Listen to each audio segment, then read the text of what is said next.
If it's by the Spirit of God, He will lead you to God's ways.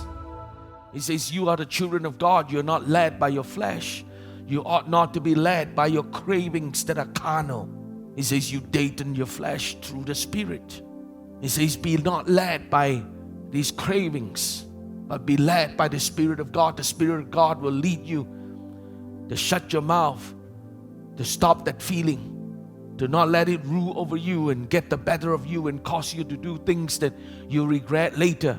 The Spirit of God will lead us to become closer to Him.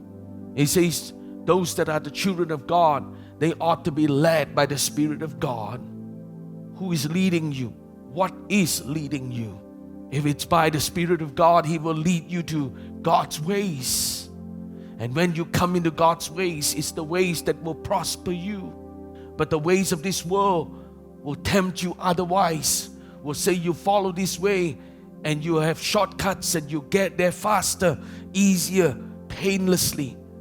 But this is so untrue. Rather, when the Spirit of truth, the Holy Spirit leads us, He will not lie to us. He will give to us exactly as what it is.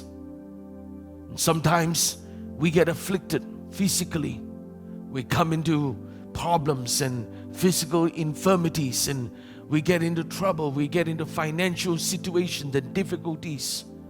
And it may not be what you think it is, that we blame God, that we think that it's this, that, or the other. But a lot of times, or most of the time, it is because we allow anything other than the Spirit of God to lead us in our lives and making choices and decisions